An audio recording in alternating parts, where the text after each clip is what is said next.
Hello everyone. Today we discuss the Hindu Succession Act 1956. Okay सबसे पहले Hindu succession act को start करने के पहले हम ये कोशिश करेंगे कि हिंदू सक्सेशन एक्ट का बैकग्राउंड क्या था। Since we all know that कि हिंदू सक्सेशन जो है मतलब हम एक हिंदू सोसाइटी को जब देखते हैं तो उसमें हम ज़्यादातर देखते हैं कि जॉइंट फैमिली होती है, हिंदू अनडिवाइडेड फैमिली होती है। ठीक, इस सिचुएशन की वजह से क्या करते हैं हम हमेशा से ही सक्सेशन के इश्यूज़ को देखते आए हैं। अर्लियर टाइम पे ये था कि मिताक्षरा लॉ जो था हिंदू लॉ के सक्सेशन पे, जो ट्रेडिशनल वो थे सक्सेशन के जितने भी ट्रेडिशनल फॉर्म थे वो सब के सब कहाँ से आए, डील हुए मिताक्षरा से। ठीक, मिताक्षरा लॉ से और दाय भाग लॉ से। ठीक, जो वेरियस पार्ट में जहाँ पे मिताक्षरा लगता था उससे सक्सेशन को डील कर लिया, जहाँ पे दाय भाग लगता था वहाँ पे उसे सक्सेशन को डील कर लिया। But it was the first time in 1850 जब ब्रिटिश इंडिया का रूल था, तब उन्होंने क्या किया, हिंदू लॉ ऑफ सक्सेशन बनाया सेंट्रल लेजिस्लेचर के थ्रू। किस फॉर्म में? Caste disabilities removal act 1850। ठीक, इसमें क्या किया, इसके बाद इसी तरह हिंदू विल्स एक्ट बना 1870 में, फिर आया Hindu transfer and bequest act 1915 आया, फिर Hindu disposition of property act आया 1916 में। इसी तरह हिंदू विल्स एक्ट जो है वो बाद में 1870 का जो एक्ट था वो बाद में जाके क्या हुआ, इंडियन सक्सेशन एक्ट बना 1925 का। ठीक, 1925 के बाद हमने क्या किया, Hindu gains of learning act 1930, जिसने क्या किया, ट्रेडिशनल जॉइंट फैमिली लॉ को मॉडिफाई कर दिया। अब यहाँ मॉडिफाई करने के बाद हमने बहुत सारे ऐसे लॉज देखे, जैसे हिंदू इनहेरिटेंस एक्ट 1928 का देखा हमने, फिर Hindu law of inheritance amendment act फिर से 1929 में वो अमेंड हो गया। हमने Hindu women's right to property act 1937 देखा। ठीक, फिर आता है कि हिंदू सक्सेशन एक्ट 1956 ये आया क्यों। यहाँ पे जब हिंदू लॉ को बनाने के लिए कमेटी डिसाइड की गई थी तो उन्होंने उस पर सक्सेशन से रिलेटेड सारे प्रॉब्लम्स को डिस्कस किया। बट यहाँ पे क्या किया गया, एक ये थे सर बेनेगल नरसिंह राव थे, जिन्होंने BN राव मतलब देखा जाए, इन्होंने क्या किया कि इस ओरिजिनल ड्राफ्ट में सक्सेशन को ले आया। नेक्स्ट सक्सेशन, इसका भी ड्राफ्ट जो है वो 1948 में सबमिट किया गया। इसके बाद जिसकी एसेंट मिली 17 जून 1956 को, और इसको हम ये इन्फोर्स में कब आया, इन्फोर्स में भी ये आया 17 जून। आप सभी ध्यान देंगे 17 जून 1956। ओके, अब नेक्स्ट स्टार्ट करते हैं चैप्टर्स। ठीक, चैप्टर्स में ये वीडियो थोड़ी सी डिटेल होगी कि चैप्टर में हम कैसे पढ़ेंगे इसे। तो टोटल चैप्टर देखा जाए तो 4 चैप्टर हैं, जिसमें फर्स्ट चैप्टर जो है वो प्रिलिमिनरी है, और सेकंड चैप्टर जो है वो इंटरस्टेट सक्सेशन से डील करता है, और इसके बाद थर्ड चैप्टर जो है वो टेस्टामेंट्री सक्सेशन से डील करता है। फोर्थ चैप्टर जो है वो रिपील है, यहाँ पे एक शेड्यूल दिया हुआ है। ठीक, now come to the Hindu succession act. ठीक, ये एक्ट नंबर 30 ऑफ द 1956 है। ओके, इसका जो प्रियम्बल है ये बताता है कि ये जो एक्ट है ये अपने आप में एग्जॉस्टिव नहीं है, क्योंकि this act is only to amend and codify the law relating to intestate succession. Intestate क्या होता है ये बात हम आगे डेफिनेशन क्लॉज में पढ़ लेंगे, और आगे इस पूरे एक्ट में हमने इंटेस्टेट सक्सेशन की बात की है। ठीक, फर्स्ट चैप्टर स्टार्ट करते हैं प्रिलिमिनरी से, जिसमें पहला सेक्शन जो है वो कहता है शॉर्ट टाइटल एंड एक्सटेंट। तो इस एक्ट को हम क्या कहते हैं, हिंदू सक्सेशन एक्ट 1956। ठीक, ये होल ऑफ इंडिया पे अप्लीकेबल है। 30 अक्टूबर 2019 के बाद ये जम्मू एंड कश्मीर पे भी अप्लीकेबल है। ठीक, सेक्शन 2 जो है ये अप्लीकेबिलिटी की बात करता है ऑफ द एक्ट।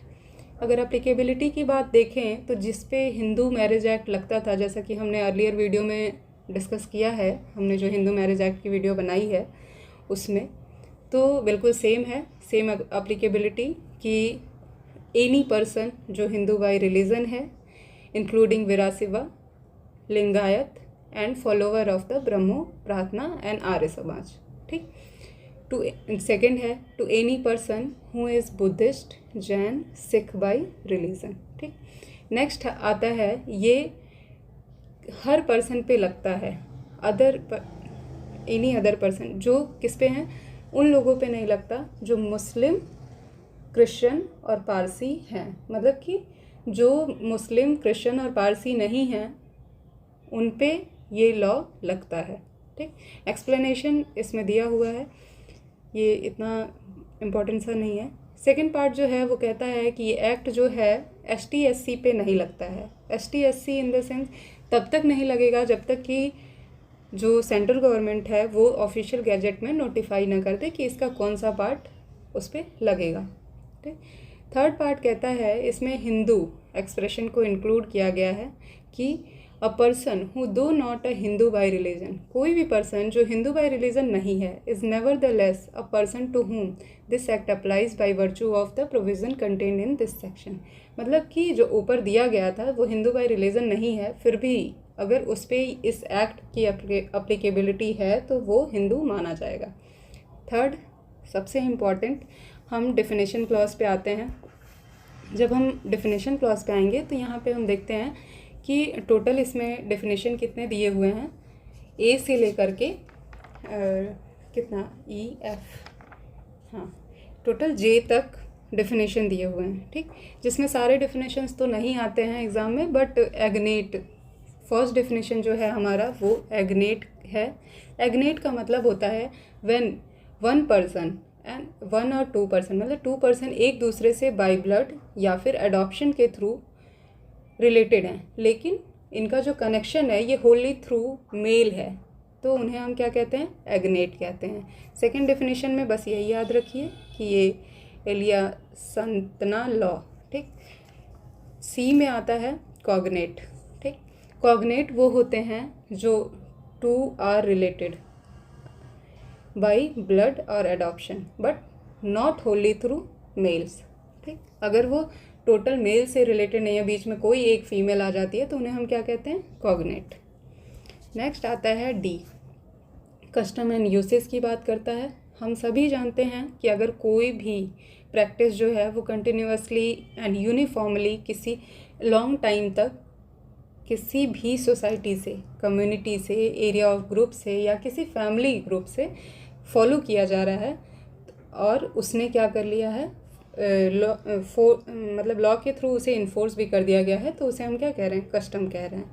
यहाँ पे ये है कि कोई भी कस्टम अनरिजनेबल नहीं होना चाहिए और पब्लिक पॉलिसी के अगेंस्ट नहीं होना चाहिए। प्रोवाइडेड फर्दर दैट कि अगर अप्लीकेबिलिटी टू द फैमिली देखें तो किसी भी कस्टम की एप्लीकेबिलिटी हम पर्टिकुलर फैमिली में जब देखते हैं, सक्सेशन में देखें, हिंदू मैरिज एक्ट में देखें, अडॉप्शन में देखें, कहीं भी, तो वो क्या होना चाहिए, डिसकंटिन्यूड नहीं की गई होनी चाहिए उसी फैमिली के थ्रू। ठीक। नेक्स्ट आते हैं full blood, half blood and uterine blood. Full blood क्या होता है? अगर हम फुल ब्लड की बात करें तो अगर कोई पर्सन जो है वो आर सेड टू बी, अगर वो रिलेटेड है एक दूसरे से by full blood, when they are, अगर वो डिसेंडेंट है किसका, फ्रॉम अ कॉमन एंसेस्टर। ठीक। बाय सेम वाइफ है, कॉमन एंसेस्टर है। नेक्स्ट हाफ ब्लड कब होगा, दे आर डिसेंडेंट, वो डिसेंडेंट है from common ancestor but by different wife, तब हम उसे क्या कहेंगे, हाफ ब्लड। अब आता है यूटेराइन ब्लड, यहाँ पे they are descendant from common ancestress है यहाँ। ठीक। बट बाय डिफरेंट हस्बैंड, जब इनका हस्बैंड ही अलग होगा तो हम उसे क्या कहेंगे, यूटेराइन ब्लड कहेंगे। नेक्स्ट आते हैं एयर्स कौन होते हैं, कोई भी पर्सन मेल हो फीमेल हो, कब हो जाता है वो इंटाइटल कि वो एयर है, जब वो किसी इंटर स्टेट के अंडर, मतलब इस एक्ट के अंदर इंटर स्टेट की प्रॉपर्टी को सक्सीड करने के लिए इंटाइटल है, तब हम उसे हेयर कहते हैं। अब इंटर स्टेट क्या होता है, most important 2G, a person is deemed to die, ठीक, intestate in respect of property of which, जिसका कि he or she has not made a testamentary disposition capable of taking effect, मतलब कि उसने कोई टेस्टामेंट्री डिस्पोजिशन डिसाइड ही नहीं किया कि उसकी प्रॉपर्टी उसके बाद कैसे जाएगी, तो ये इंटरस्टेट है, ठीक। H जो है इम्पॉर्टेंट नहीं है, J इम्पॉर्टेंट है, रिलेटेड बाई लेजिटिमेट किंग से, मतलब कि सक्सेशन में लेजिटिमेसी इज़ मोस्ट इम्पॉर्टेंट। यहाँ पे प्रोवाइजो एक दिया हुआ है कि जो इलेजिटिमेट चिल्ड्रन हैं shall be deemed to be related to their mother, वो अपनी मदर से रिलेटेड होंगे, एंड टू वन अनदर, एक दूसरे से, and their legitimate descendants shall be deemed to be related to them and to one another, and any words expressing relationship or denoting a relative shall be construed accordingly, ठीक। मतलब की बात ये है कि जो इलेजिटिमेट चिल्ड्रन है वो किससे बिलोंग कर रहा है, मदर से, और उसके जो डिसेंडेंट्स आगे आएंगे लेजिटिमेट, वो सब के सब क्या होंगे, एक दूसरे से रिलेटेड होंगे। नेक्स्ट है क्लॉज 2(3) का, जो ये कहता है कि यहाँ पे हम अगर मैस्कुलिन जेंडर की बात कर रहे हैं तो वहाँ हम फीमेल्स को इंक्लूड नहीं करेंगे, ठीक। जैसे कि पहले IPC में हो जाता था कि अगर हम मतलब मेल जेंडर की बात करते हैं, ही लिखा हुआ है तो वहाँ सी प्रिज्यूम कर लेते हैं, बट यहाँ ये काम नहीं होगा। क्यों नहीं होगा, क्योंकि मेल और फीमेल की सक्सेशन का क्राइटेरिया पहले अलग था, अब अलग है। सेक्शन 4 है overriding effect of the act. Simple, ये किसी भी एक्ट के लॉ को जो इसके आने से पहले इन्फोर्स हुआ था उसमें, मतलब इसके इन्फोर्समेंट से पहले, मतलब कि 17 जून 1956 से पहले जितने भी लॉ इन्फोर्स में हैं उनको ये अफेक्ट नहीं करेगा, ठीक। अब आते हैं चैप्टर नंबर 2। चैप्टर नंबर 2 जो है वो इंटर स्टेट सक्सेशन की बात करता है, यहाँ से हमारा एक्ट शुरू होता है, ठीक। अब आता है सेक्शन 5। सेक्शन 5 कहता है act not to apply to certain properties, मतलब कुछ प्रॉपर्टी हैं जिस पे सक्सेशन का जो एक्ट है, ये इंडियन सक्सेशन एक्ट है, वो नहीं लगता है। तो किस पे, पहला वो प्रॉपर्टी रिलेटेड है इंडियन सक्सेशन एक्ट 1925 से बिकॉज ऑफ सेक्शन 21। अब ये सेक्शन 21 जो है वो क्या है, स्पेशल मैरिज एक्ट का, वो है succession of property of parties married under the act, मतलब कि जो लोग स्पेशल मैरिज एक्ट के अंदर हैं उनका प्रॉपर्टी का सक्सेशन का रूल क्या होगा, तो उन प्रॉपर्टीज़ पे इंडियन सक्सेशन एक्ट नहीं लगेगा 1956। दूसरा, अगर कोई सिंगल हेयर है, ये थोड़ा सा टफ है, कि any state which descendant to a single heir, अगर कोई गवर्नमेंट ट्रीटी के वजह से या फिर किसी एक्ट के वजह से अगर किसी प्रॉपर्टी का कोई सिंगल है एयर कोवेनेंट की वजह से, तो वो प्रॉपर्टी जो है वो इंडियन सक्सेशन में नहीं आएगी, ठीक है। नेक्स्ट आता है कि ये इम्पोर्टेंट नहीं है, बट वलिमा ये साउथ की चीज़ें हैं। नेक्स्ट आते हैं सेक्शन 6 पे, devolution of interest in the coparcenary property, ठीक। सेक्शन 6 में जब देखते हैं, ये 2005 में अमेंडमेंट है, यहाँ टोटल ये सेक्शन 6 ही क्या हो चुका है, अमेंड हो गया है। और ये डेट याद रखनी होती है 2005 की अमेंडमेंट के बाद वाली, कि 9/9/2005, ठीक। ये इसलिए याद रखना है क्योंकि इसमें यहाँ भी बहुत बार डिस्कस होगा कि उस डेट के बाद।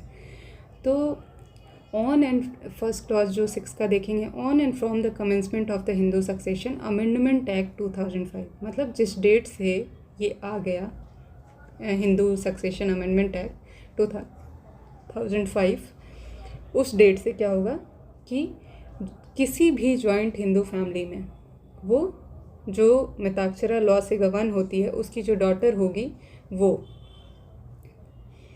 सेल वो बाई बर्थ को पार्टनर होगी, अगर बिल्कुल उसी तरह जैसा कि एक बेटा होता। नेक्स्ट है कि सेम राइट्स होंगे in the coparcenary property, अगर वो बेटा होती तो जो उसका होता। नेक्स्ट है उसकी लाइबिलिटीज़ भी सेम होंगी सेड को पार्टनरी प्रॉपर्टी से रिलेटेड, ठीक, जैसे कि एक बेटे का होता। नेक्स्ट है कि यहाँ पे दिया है कि हिंदू मिताक्षरा को पार्टनर जो है वो shall be deemed to include a reference to a daughter of co partner, ठीक। यहाँ एक प्रोवाइजो दिया हुआ है, प्रोवाइजो देखेंगे। प्रोवाइजो में ये कहता है nothing contained in this subsection shall affect or invalidate any disposition or alienation including any partition or testamentary disposition of property which had taken place before 20th December 2004, ठीक। अगर 20 दिसंबर 2004 से पहले किसी ने भी पार्टीशन कोई हुआ है, टेस्टामेंट्री डिस्पोजिशन हुआ है जो, या फिर कोई एलिमिनेशन हुआ है, तो उसको इनवैलिडेट नहीं किया जाएगा इस सेक्शन में। नेक्स्ट है क्लॉज 2 देखते हैं कि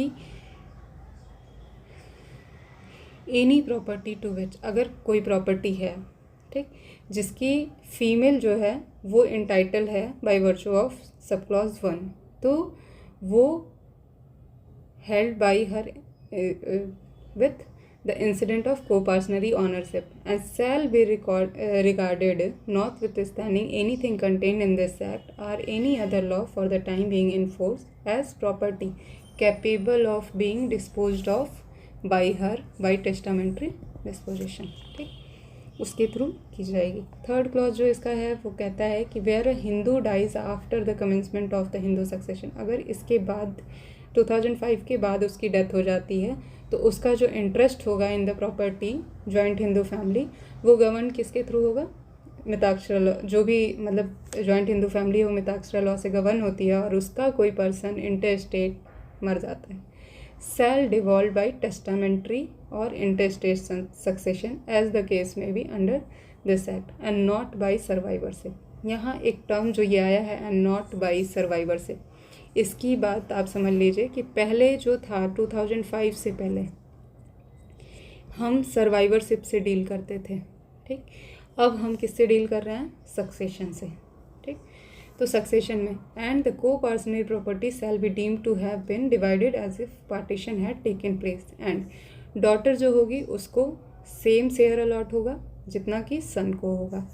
बी क्लॉज इसका कहता है कि कोई अगर प्री डिसीज्ड सन है या फिर कोई प्री डिसीज्ड डॉटर है as they would have got, अगर वो अलाइव होते पार्टीशन के टाइम तो उनको जितना शेयर अलॉट होता सेम शेयर जो है वो अलॉट होगा to the surviving child of such predeceased son and predeceased daughter, ठीक है। The share of the predeceased child of a predeceased son or predeceased daughter as the child would have got, अगर कोई predeceased child है predeceased son का और predeceased मतलब कि third generation predeceased daughter है तो such child would have got had he or she been alive at the time of partition, ठीक। Shall be allotted to the child of predeceased child of predeceased son or predeceased daughter as the case may भी।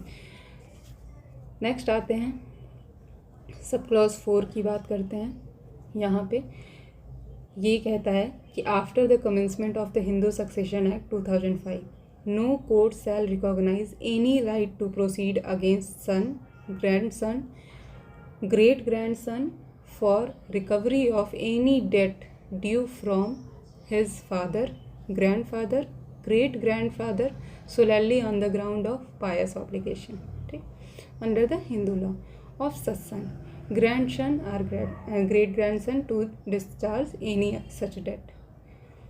अब next है यहाँ एक प्रोवाइज़ो दिया गया है जिसमें ये कहा गया है कि इन केस की कोई डेट जो है वो 2005 से पहले कॉन्ट्रैक्टेड थी, nothing contain in this act shall affect, तो क्रेडिटर के राइट्स को ये एक्ट जो है अफेक्ट नहीं करेगा against the son, grandson और ग्रेट ग्रैंड सन।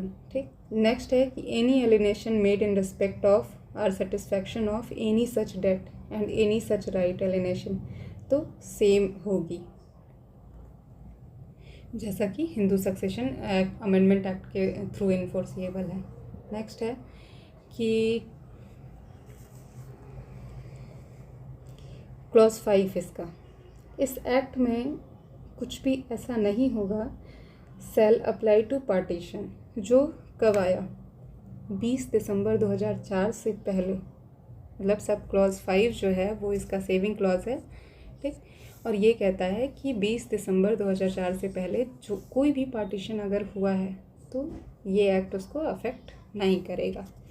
पार्टीशन का मतलब क्या है होता है ये इस एक्ट में एक्सप्लेन किया गया है, और वो क्या होता है, means the partition made by the execution of deed of partition, मतलब पार्टीशन डीड होनी चाहिए डली रजिस्टर्ड अंडर रजिस्ट्रेशन एक्ट 1908। ठीक, नेक्स्ट आता है devolution of interest in the property of a tarwad, tavazhi, kutumba, kavaru or इलम।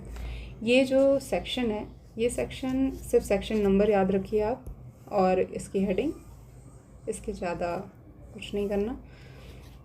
नेक्स्ट आते हैं section number 8 is most important section. यहाँ पे बताया गया है general rule of succession in the case of male के सिचुएशन में कैसे सक्सेशन होगा।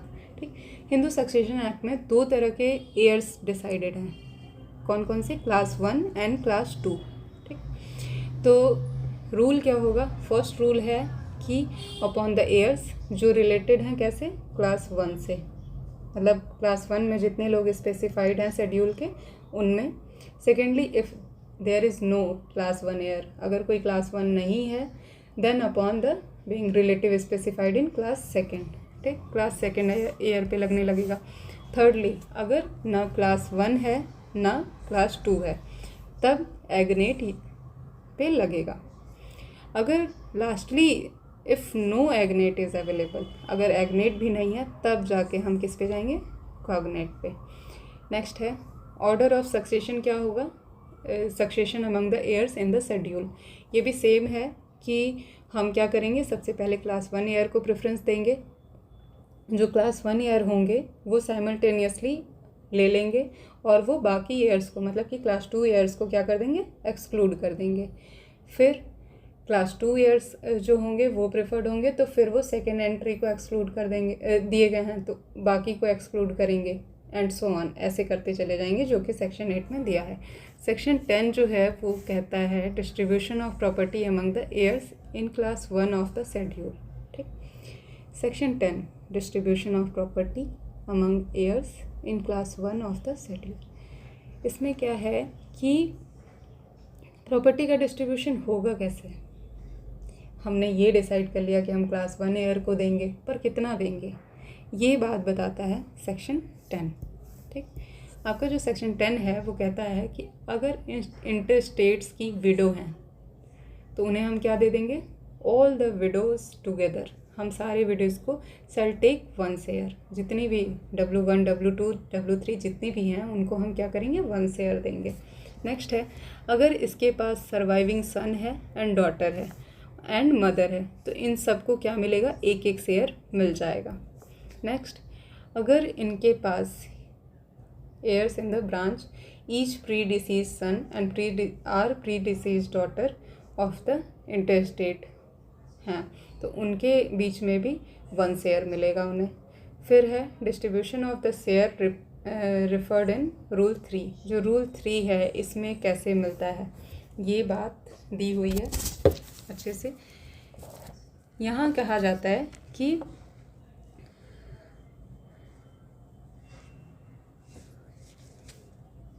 यहाँ पे ये बात कही गई है कि अगर कोई प्री डिसीज सन है और उसके पास उसकी विडो है, सर्वाइविंग सन है एंड डॉटर है तो इन सबको क्या मिलेगा, इक्वल शेयर मिलेगा। ठीक, and his predeceased son get same portion. Next है कि among the heirs in the branch of predeceased daughter है अगर कोई, तो सर्वाइविंग सन या डॉटर जो होगी वो इक्वल शेयर पाएगी। नेक्स्ट है section number 11, distribution of property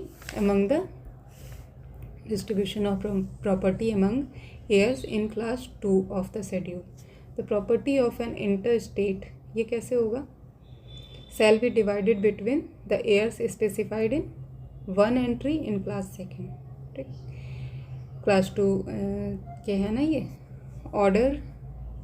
section 12 जो है order of succession among the agnates and cognates कैसे होगा। अब तक हमने पढ़ा कि क्लास 1 और क्लास 2 के एयर्स को कैसे दे रहे थे।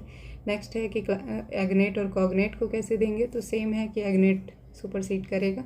Order of succession among the agnates or cognates as the case may be shall be determined in accordance with the rules preferred in laid down hereunder. ठीक, यहाँ पे रूल्स की बात करें, अगर 2 एयर्स हैं उनमें से कोई एक या तो फ्यूअर है, जो फ्यूअर है, या फिर नो डिग्री ऑफ एसेंट है तो प्रेफर कर जाएगा। मतलब कि जिसके पास जो फ्यूअर है और डिग्री ऑफ एसेंट नहीं है तो वो होगा।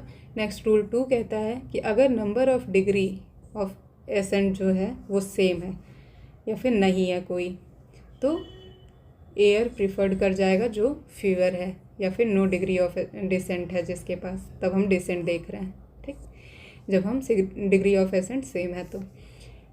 थर्ड रूल ये कहता है where neither heir is entitled to be preferred to one and to other under rule 1 and 2 they take simultaneously. अगर 1 और 2 में वो फिट नहीं आते हैं तो उन्हें हम साइमल्टेनियसली क्या कर देंगे, डिस्ट्रीब्यूट कर देंगे। 13 है कंप्यूटेशन ऑफ डिग्रीज। कैसे कंप्यूट करेंगे कि डिग्री क्या होगी, तो for the purpose of determining the order of succession among the agnate or cognate, ये रिलेशनशिप जो होगी वो reckon from the intestate to the heirs in the term of degree of ascent and degree of descent or both as the case may be. यहाँ पे क्या है कि किसी को भी कंप्यूट करने के लिए हम उसका डिग्री ऑफ एसेंट भी देखेंगे, डिग्री ऑफ डिसेंट भी देखेंगे, मतलब आगे पीछे दोनों देखते हैं। तो degree of ascent and degree of descent जो है वो इंक्लूसिव ऑफ एग्नेट इंटेस्टेट होती है। मतलब कि जब हम डिग्री काउंट कर रहे होंगे तो जिसे देना है और जहाँ से देना है, मतलब इंटेस्टेट को भी काउंट करेंगे। नेक्स्ट है कि every generation constitute a degree either ascending और डिसेंडिंग। ठीक, जितनी भी जनरेशन है वो सारे कैलकुलेट होंगे। अब आता है मोस्ट इम्पॉर्टेंट सेक्शन नंबर 14। ठीक, property of a female Hindu to be her absolute property.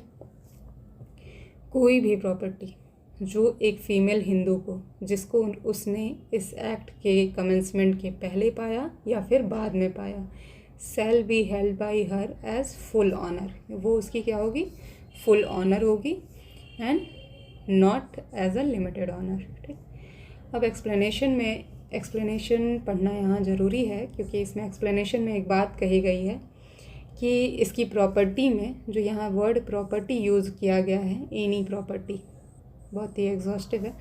ये मूवेबल, इमूवेबल प्रॉपर्टी जो वुमेन ने कैसे एक्वायर्ड की है, इनहेरिटेंस में पाई हो, डिवाइस किया हो, पार्टीशन में मिला हो, मेंटेनेंस में मिला हो, एरियर्स हो मेंटेनेंस का, गिफ्ट के थ्रू मिला हो उसको, या फिर किसी रिलेटिव आर नॉट बिफोर और at the time of marriage दिया हो उसको, or by her own skill और एक्सर्सन के वजह से मिला हो, या फिर बाई परचेज ली हो, बाई प्रिस्क्रिप्शन लिया हो, और any other manner what's ever, जिस भी तरह से उसने प्रॉपर्टी रखी हो, and also any such property held by हर, उसको हम क्या कहते हैं, स्त्री धन कहते हैं, immediately before the commencement of this act.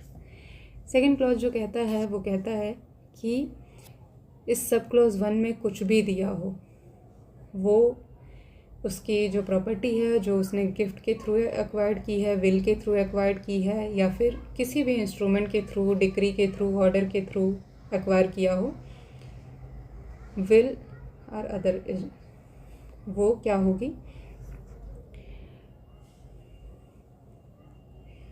Applicable नहीं होगी अगर ये रिस्ट्रिक्टेड हो, अगर किसी रिस्ट्रिक्टेड स्टेट पे हुई हो प्रॉपर्टी, ठीक, तो मतलब कि ये बात कही गई है कि ठीक है कि हमने उसे एग्जॉस्टिव राइट दिया कि वो उसकी फुल ऑनर होगी, बट टर्मिनोलॉजी जो यूज़ होगी, terms of the gift use हुआ होगा, विल में जो टर्मिनोलॉजी यूज़ हुई होगी या फिर किसी भी इंस्ट्रूमेंट में या डिक्री या ऑर्डर में, तो उस टाइम में वो क्या करे, रिस्ट्रिक्टेड स्टेट ना रहा हो। General rule of succession in the case of female कैसे होता है? प्रॉपर्टी ऑफ फीमेल हिंदू, अगर कोई फीमेल हिंदू है वो क्या करती है, डाइंग इंटरस्टेट, अगर वो इंटरस्टेट मर जाती है तो जो प्रॉपर्टी होगी वो सेक्शन 16 के तहत उसको डिवॉल्व हो जाएगी। कैसे? फर्स्टली ये रूल्स जो है वो 16 में दिया है, बट पहले कैसे जाती है, पहले सन पे जाएगी या फिर डॉटर पे, जो भी अगर प्रीडिसीज सन या डॉटर हैं तो वैसे, एंड द हस्बैंड, 3 लोग पहले आते हैं, son, daughter and husband. Then secondly किस पे जाएगी, एयर्स ऑफ हस्बैंड पे जाएगी। थर्डली मदर एंड फादर पे जाएगी, ये मदर एंड फादर फीमेल के हैं। Fourthly upon heirs of father जाएगी, फीमेल के फादर के। Lastly upon the heirs of mother जाती है। ठीक, ये सेक्शन 2 जो है ये बात बस इतना कहना चाहता है कि प्रॉपर्टी में हम प्रेफरेंस उसको देंगे, जैसे कि ये प्रॉपर्टी अगर हमने किससे पाया, मान लीजिए कि फीमेल ने इनहेरिट किया उस प्रॉपर्टी को अपने फादर से या मदर से, तो ये property absence of the son and daughter के सिचुएशन में कहाँ चली जाएगी, not upon the others heir referred in subsection 1 but upon the heirs of the father चली जाएगी। सेम सिचुएशन अगर उसने ये प्रॉपर्टी किससे, अपने हस्बैंड से ली, फादर इन लॉ से ली, तो एब्सेंस ऑफ अगर डॉटर और सन नहीं है तो उस सिचुएशन में क्लास 1 के एयर्स के पास नहीं जा रही है, सब क्लॉज 1 के अकॉर्डिंग नहीं डिवॉल्व हो रही है, ये कहाँ चली जा रही है, एयर्स ऑफ द हस्बैंड पे चली जा रही है सीधे। सेक्शन 16 रूल बताता है कि order of succession and manner of distribution among the heirs of the female, कैसे जाती है ये प्रॉपर्टी। तो हिंदू सक्सेशन एक्ट में देखिए फीमेल का भी जो सक्सेशन का क्राइटेरिया है वो बिल्कुल सेम है जैसा कि मेल का था। यहाँ पे ऑर्डर ऑफ सक्सेशन जो है वो डिस्ट्रीब्यूट होगा सेक्शन 15 के अकॉर्डिंग। बस रूल है कि जो भी 15 क्लॉज 1 में स्पेसिफाइड हैं एयर्स, उनमें 1 एंट्री जो होगी shall be preferred to those in succeeding entry, मतलब पहले फर्स्ट को सेटिस्फाई करेंगे देन सेकंड को, अगर फर्स्ट नहीं हो रहा है तो, and those including in same entry, और जो लोग सेम में हैं वो साइमल्टेनियसली क्या करेंगे, लेंगे प्रॉपर्टी को। सेकेंड रूल कहता है कि son or daughter of the intestate had predeceased intestate living his or her own children alive, तो इंटरस्टेट की डेथ के टाइम पे the children of such son or daughter जो हैं वो क्या करेंगे, shall take between them the share which the son or daughter, जो भी मतलब उसको मिलता अगर वो जिंदा होते तो उन्हें चली जाएगी। थर्ड रूल कहता है कि devolution of the property of intestate on the heirs B, D and E of the subsection 1 and in subsection 2 of the 15, ये कैसे जाएंगे, according to the same rules as would have applied if the property had been the father's and mother's or husband property, क्योंकि यहाँ पे अगर जैसे कि father की प्रॉपर्टी जाती तो वैसे चला जाएगा, मदर की प्रॉपर्टी जैसे जाती वैसे मदर उसमें चला जाएगा, हस्बैंड की जैसे जाती वैसे जाता। नेक्स्ट है section number 17, special provision respecting the person governed by the marumakkattayam and aliyasantana laws. ठीक, यह हमें नहीं पढ़ना है। Section 18 general provision relating to the succession की बात करता है। फुल ब्लड जो है preferred to the half blood, ये रूल हमें याद रखना है कि जो फुल ब्लड होगा वो हाफ ब्लड के ऊपर सुपरसीड करेगा, पहले प्रेफरेंस फुल ब्लड को मिलेगी। मोड ऑफ सक्सेशन जो है ऑफ 2 और मोर एयर कैसा होगा, ये इफ़ 2 और मोर एयर सक्सीड कर रहे हैं एक साथ they shall take the property save as otherwise expressly provided in this act. Per capita पर करेंगे, पर नॉट पर स्ट्राइप्स करेंगे। एज टेनेंट्स इन कॉमन करेंगे and not as a joint tenants करेंगे। ठीक। सेक्शन 20 जो है right of the child in the womb की बात करता है कि वूम, अगर हम टीपीए की बात करेंगे तो जो वूम में चाइल्ड होता है उसे टीपीए में एक पर्सन माना गया है। तो यहाँ पे क्या माना गया होगा, जो सेक्शन 20 में चाइल्ड को माना गया है कि वो क्या करेगा, उसको हम मान लेंगे कि जिस टाइम इंटर स्टेट की डेथ हुई उस टाइम पे ये जो चाइल्ड है वो अलाइव था। मतलब जैसे कि वो अलाइव होता तो उसको जो भी शेयर मिलते, इसी तरह से चाइल्ड को भी हम उतना ही शेयर देंगे। और जैसे ही वो एग्जिस्टेंस में आ जाएगा उस टाइम पे उसको हम वो प्रॉपर्टी वेस्ट करेंगे from the date of death of the intestate. Next 21 जो है वो presumption in the cases of simultaneous death की बात करता है। और यहाँ पे ये कहता है कि जब 2 पर्सन एक साथ ही डेथ कर जाते हैं तो कौन से इंसान को हम प्रेफरेंस देंगे, मतलब किस पर्सन को प्रेफरेंस देंगे। तो अगर कोई कॉन्ट्रेरी प्रूफ नहीं किया जाता है तो ये प्रिज्यूम किया जाएगा कि यंगर वन जो है उसने एल्डर वन को सर्वाइव किया है। सेक्शन 22 जो है वो प्रेफरेंशियल राइट की बात करता है। Preferential right to acquire property in certain cases. यहाँ पे ये है कि हम किस केसेस में प्रॉपर्टी को प्रेफरेंस देंगे, किस पर्सन को प्रेफरेंस देंगे। तो यहाँ ये है कि अगर किसी ने इस एक्ट के कमेंसमेंट के बाद कोई भी इंटरेस्ट क्रिएट किया था इमूवेबल प्रॉपर्टी में, मतलब रखता था, और इंटेस्टेट हो गया वो, मतलब इंटेस्टेट पर्सन का क्या किया, इमूवेबल प्रॉपर्टी में कोई भी इंटरेस्ट था या फिर कोई बिजनेस उसने कैरिड ऑन किया था खुद से, चाहे उसने सोलली किया हो या फिर किसी के साथ मिलकर किया हो, तो वो डिवॉल्व होगी अपॉन 2 और मोर एयर स्पेसिफाइड इन क्लास 1। ठीक, क्लास 1 एयर। एंड इसमें क्या है कि जब इस प्रॉपर्टी का जो एयर हैं वो जब इस प्रॉपर्टी का ट्रांसफ़र प्रपोज करेंगे तो वो प्रेफरेंस देंगे अदर एयर्स को। ठीक, जो भी इसमें इंटरेस्ट उनका है।